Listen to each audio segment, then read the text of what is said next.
Hi, I'm Jesse Hirsh. Welcome to Metaviews.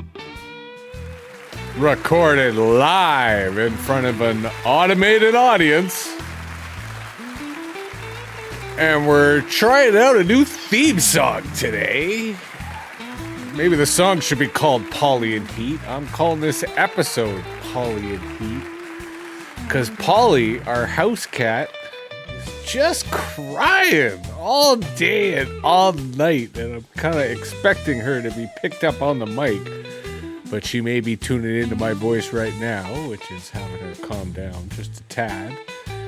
And this is the first solo Metaviews episode in a little while. Yeah, here comes Paulie right here. No, Paulie's not into it, but maybe she'll hang out. Yeah, we've, what is this? Episode 36. It's been quite a few episodes since the last time I did a solo. Let's check here. 16. So yeah, that's 20 episodes in a fortnight, essentially. It was kind of designed to be a grind. It was designed to really work out some of the kinks, try to find some of the technical issues. Haven't found all, ran into some audio issues earlier today. But I think we're making good progress, and so I felt it was time for a check-in. But before we do that, you know, as with every episode of Metaviews, let's get into the news. And today's news actually isn't published yet, so I'm giving you a preview in that I'm recording this on Wednesday night, and tomorrow, Thursday morning, January 30th, I'm talking about whether Trump is a fascist or a populist. Spoiler alert, anyone paying attention to Metaviews knows the answer that we're going to be focusing on. But at the same time, we draw an interesting distinction between 1930s Nazi Germany and 2025 Trump America, because that is a parallel a lot of people are trying to make. And while on some levels history does rhyme, the difference, of course, now is the size of the state, the capacity of the professional managerial class.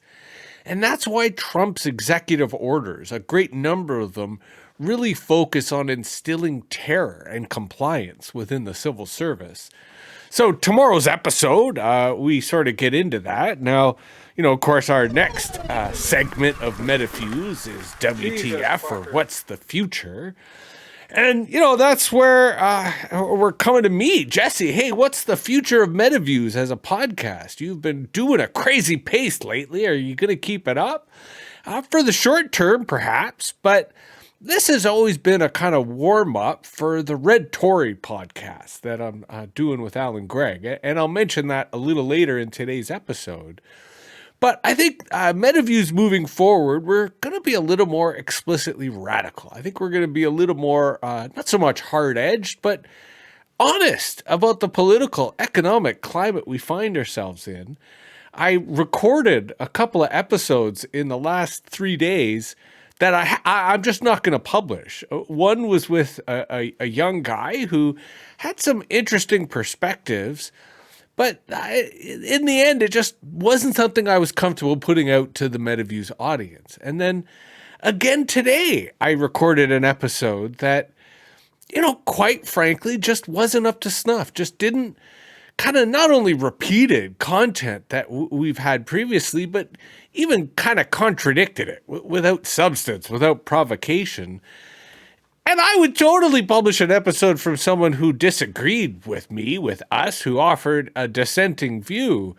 But this wasn't even a view really at all. It was just kind of saying the same old stuff just to say it. And I'm not trying to be disrespectful. I'm just thinking more about what it is I'm trying to accomplish here with Metaviews. And, you know, one of the things we are trying to accomplish is anticipate the future, anticipate, you know, where we see society going, where we see the politics going, because a lot of the concerns that we're hearing from folks are that they're stressed, that they're anxious, and there's always hope, right? There's always a light at the end of the tunnel. Unfortunately, it does feel as if this tunnel happens to be particularly dark and particularly long. But I don't think that should be an obstacle necessarily, although I do recognize it can be pretty intimidating. So I partly wanted to do tonight's episode to kind of share some news, reflect a little on the past 20 episodes we've done. But I wanted to try that new intro song we had, and I've made a commercial because it's about time we had sponsors, even though technically this is not a sponsor. This is just a commercial. So let me know what you think. Oh, I forgot to, I'm gonna have to start that again. Sorry. And I'm not even gonna edit this. I had that muted. So when I do it again, I'm gonna start it. This time I'll have the audio playing. Fascism isn't just a relic of the past. It's creeping into our present. Surveillance, censorship, and control thrive when we give up our right to privacy. And the first step in fighting back, normalizing encryption. Enter Signal. It's not just for whistleblowers or journalists. It's for you. For texting your mom. For sharing memes with your friends. For planning the revolution. Or just dinner. Because here's the thing. The more we all use encryption, the harder it is for authoritarian forces to target the vulnerable. Privacy isn't just for those with something to hide. It's for everyone, all the time. Signal makes it simple. It looks and feels like any messaging app, but under the hood, it's built to protect your conversations. End-to-end encryption, no data mining, no creepy tracking. So whether you're chatting about your weekend plans or organizing mutual aid, do it on Signal. Because making encryption normal is how we push back against those who want to control us. Download Signal today at signal.org. Talk to your friends, talk to your family, talk about anything, just make sure it's encrypted.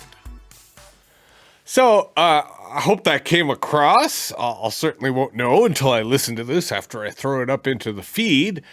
But I thought that was a very relevant commercial. You know, if you're not using Signal to chat with your mom or chat with your kids, what kind of revolutionary are you? So, you know, maybe we'll get the Metaviews Signal group back going again. But first, we need to do some propaganda to prime our audience to start thinking about encryption as a basic in life rather than just an anti-fascist tool.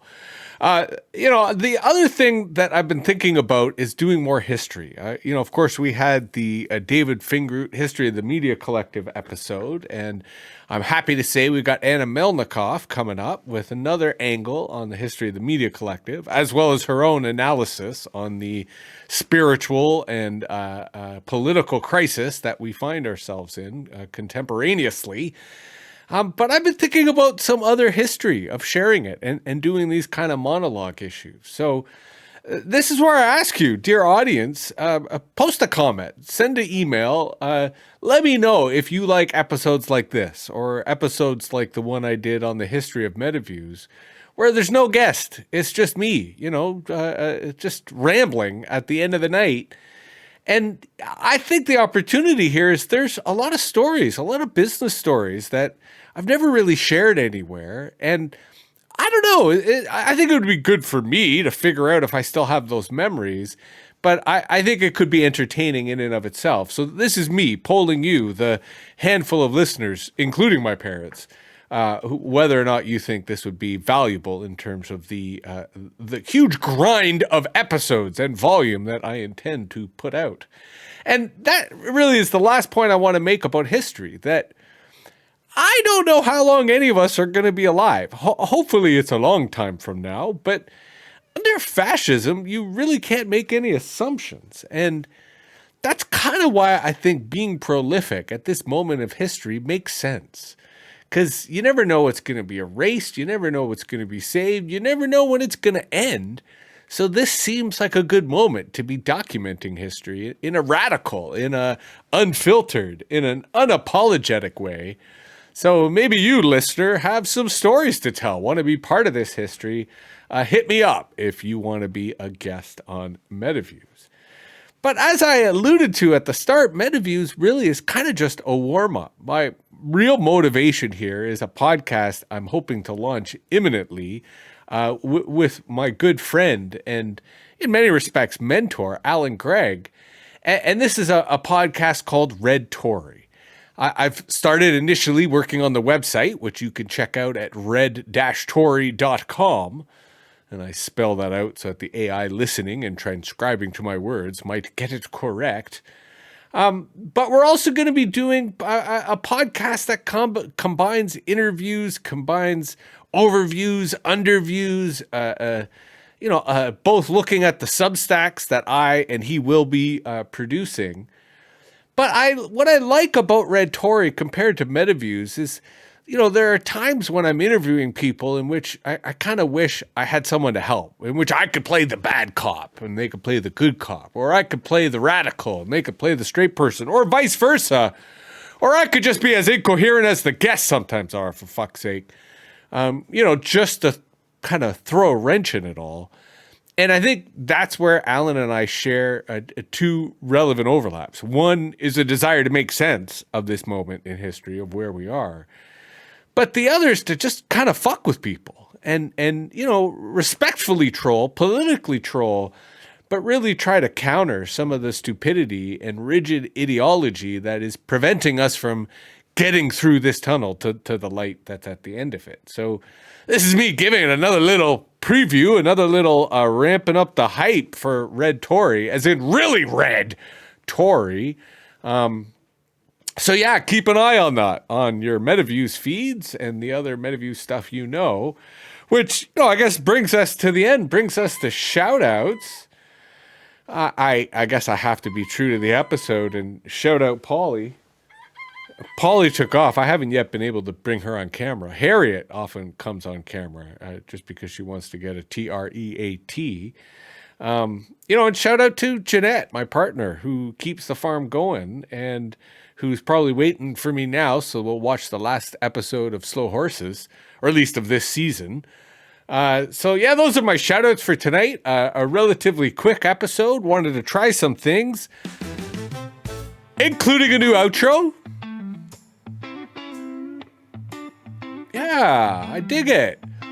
I think I'm going to I'm not sure I'm ever going to stick to a solid intro or outro song here on Metaviews. I think, fundamentally part of the goal, part of what I'm trying to do is this is the experimental podcast, the, late night podcast, and Red Tory is more the prime time, right? The, where I'll put a lot of the polish versus, I think, the experimentation, the iteration, it comes place like Metaviews. So let me know what you think about the last 20 episodes. If you've heard more than one, if you've only heard one, listen to another before you give any feedback, just so you can get a little bit of contrast. Any other feedback, any other thoughts? If you want to be a guest, hit me up. Otherwise, will you see you soon, eh? Have a good night. Talk to you soon. Oh, and I got another sound effect. Oh, wait, I got to turn the music up. Okay, here's the last sound effect. Oh, yeah, you're going to love it. You're going to love it. All right, thanks, everybody. Good night.